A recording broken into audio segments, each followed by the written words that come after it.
First day था, मैं गया तो मेरे को बिल्कुल अजीब सा लग रहा था कि मैं कहाँ पर आ गया। 5 महीने, 1 साल, 2 साल के बच्चे के भी सर्जरी वहाँ पे देखा था मैंने। एकदम सब कुछ हार्ट को इतनी करीब से देखा। यूपीएमआई को 10 में से कितने नंबर देना चाहेंगे आप अपने 1 साल के एक्सपीरियंस में हमारे साथ? और जीवी पंत को कितने देंगे आप 10 में से? स्वागत है आपका यूपीएमआई फाउंडेशन में। क्लास 9, 10th, 11th, 12th तक ही यूपीएमआई फाउंडेशन सिर्फ सीमित नहीं है, हम लोग एलाइड पैरामेडिकल कोर्सेज भी कराते हैं। तो आज हमारे बीच में 3 ऐसे स्टूडेंट्स हैं जो जीबी पंत हॉस्पिटल से अपनी ट्रेनिंग और इंटर्नशिप पूरी कर आए हैं। तो चलिए इन्हीं से पूछेंगे कि भाई कैसा एक्सपीरियंस रहा और क्या क्या इन्होंने वहाँ पर सीखा। तो अपना नाम बताइए। मेरा नाम सरफराज है जी, और कोर्स क्या है आपका? मेरा कोर्स ओटी टेक्नीशियन का है। मेरे जो सबसे पहले जो मेरी ट्रेनिंग जो हुई थी जीबी पंत से हुई थी, जो मेरी जो डिपार्टमेंट लगी थी सबसे पहले वो कार्डियोथोरेसिक्स एंड वेस्कुलर सर्जरी में लगी थी सबसे पहले। वहाँ के जो स्टाफ थे, ऐसा लग रहा था कि पहले टाइम में अजीब सा लग रहा था कि काफ़ी अच्छे होंगे, कैसे मिलेंगे वहाँ के लोग, लेकिन वहाँ पे जाते जाते काफ़ी अच्छा लगा वहाँ का अनुभव भी। और वहाँ पे आप बताइए अनस। मेरा नाम मोहम्मद अनस है। जी, मेरा कोर्स ऑपरेशन थिएटर टेक्नोलॉजी है। और जो अभी मेरी रिसेंटली इंटर्नशिप कंप्लीट हुई है, जो मेरी इंटर्नशिप थी वो मेरी जीबी पंत हॉस्पिटल में, मेरी फ़र्स्ट इंटर्नशिप मुझे जीबी पंत हॉस्पिटल में मिली थी, जो कि मेरे लिए काफ़ी अच्छा एक्सपीरियंस रहा। और जो मेरी सबसे पहली जिस डिपार्टमेंट में ड्यूटी लगी थी वो जीआई सर्जरी है। जीआई सर्जरी में हमने बहुत ज़्यादा अच्छा एक्सपीरियंस मिला मुझे वहाँ पर। वहाँ का स्टाफ, वहाँ के सीनियर टेक्नीशियंस, डॉक्टर्स, सर्जन्स, बहुत अच्छा एक्सपीरियंस रहा उनके साथ।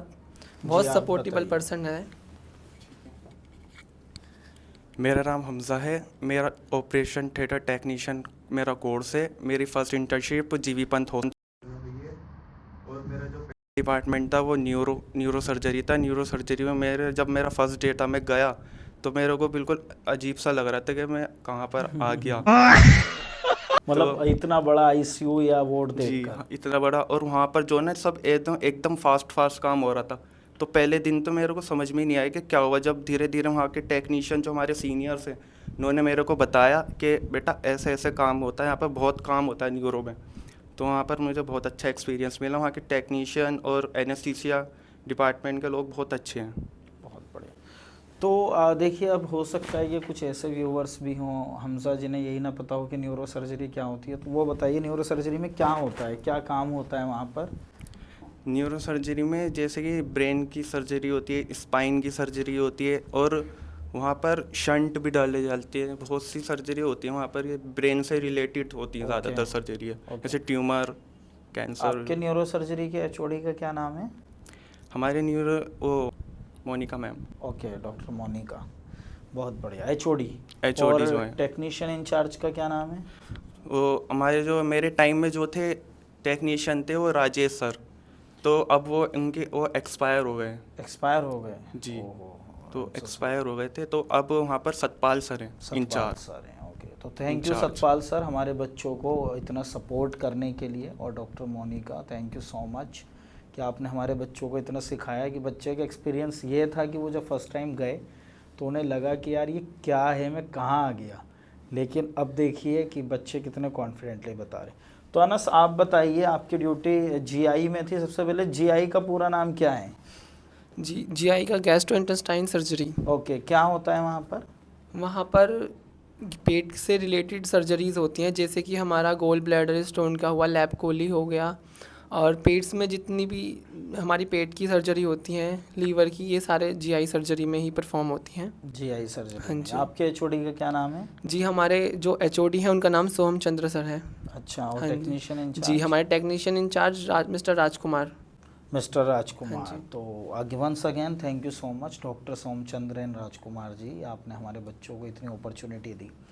तो बेसिकली क्या क्या सीखा है उसमें? मतलब क्या अगर आप फ्यूचर में आप जॉब करेंगे तो कुछ आता है, या जस्ट टाइम पास कर आ गए अपने ट्रेनिंग इंटर्नशिप? नहीं, वहाँ तो मुझे बहुत अच्छा एक्सपीरियंस रहा। मैंने वहाँ पर टीम वर्क और पेशेंट केयर बहुत करीब से रिस्पॉन्सिबिलिटी सीखी कि बहुत करीब से देखा कि क्या क्या होता है एक पेशेंट का मैनेज करना ओटी के अंदर।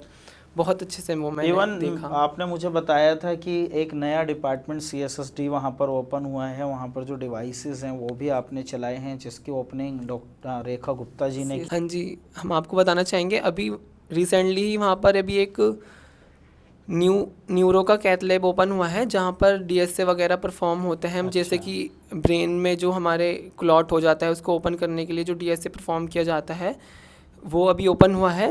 न्यू सेटअप लगा है, जापान का सेटअप है, बिल्कुल न्यू 25 करोड़ का सेटअप लगा है, जो कि लगा है डॉक्टर अनीता जगेतिया है न्यूरो सर्जन, उनके द्वारा। HOD हैं जी जी जी। Okay.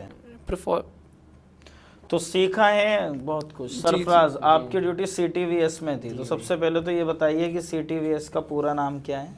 Cardiothoracic and vascular surgery. Okay, क्या जी। होता है उसमें?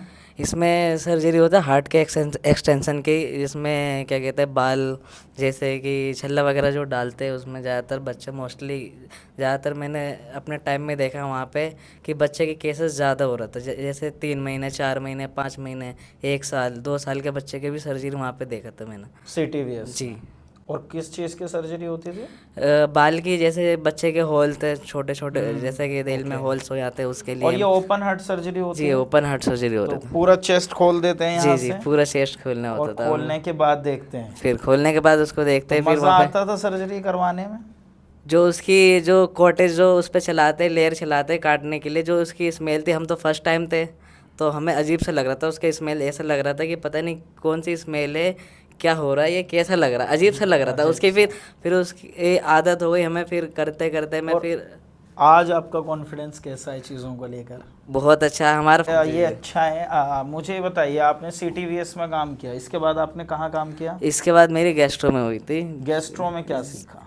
गैस्ट्रो में ज़्यादातर मैंने मेडिसिन सीखा वहाँ पे, पोजीशन, और पेशेंट को कैसे एपिडुरल जो लगाते हैं। एपिडुरल हमने कभी देखा नहीं था, सुना था कि हाँ एपिडुरल लगाते हैं बेहोश करते समय, ताकि आधा हिस्सा सून कर दिया जाए, लोअर एब्डोमेन, लोअर लिम्स। जी जी जी।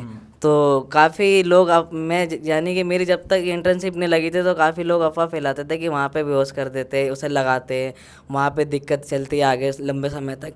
ये ठीक है, लेकिन ये एनेस्थीसिया वाले इसलिए लगाते ताकि जो सर्जरी करते समय उनको दिक्कत ना हो किसी चीज़ में, ड्रग्स वगैरह देते समय दिक्कत ना हो उनको। तो अनस, आपकी ड्यूटी फिर कहाँ पर लगी थी? सेकंड डिपार्टमेंट जी, आपका क्या? मेरा सेकंड ड्यूटी जो लगी थी मेरी वो CTVS OT में लगी थी। क्या CTVS OT में? हाँ जी। ओके।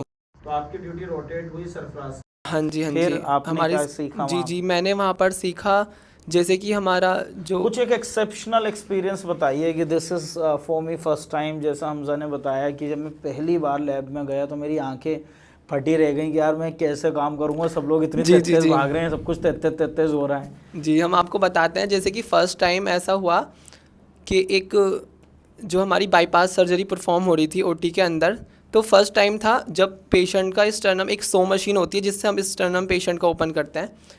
तो जैसे सर्जन ने स्टर्नम ओपन किया, एकदम सब कुछ हार्ट को इतनी करीब से देखा, एकदम एक बहुत वो फीलिंग, बहुत एकदम ऐसे वाओ कि हार्ट एकदम से एकदम बहुत करीब से देखने को मिला कि आप बताइए जी। बहुत अच्छा एक्सपीरियंस था उस टाइम। आपका सेकंड डिपार्टमेंट कौन सा था? मेरा सेकंड डिपार्टमेंट वो तो GI था। ओके, सरफराज के साथ, सरफराज और मेरी एक ही डिपार्टमेंट थे हम उस टाइम ठीक पे। है। तो वहाँ पर हमें पोजीशन बनाने को मिली, देखने को मिली, बहुत से अच्छा एक्सपीरियंस रहा।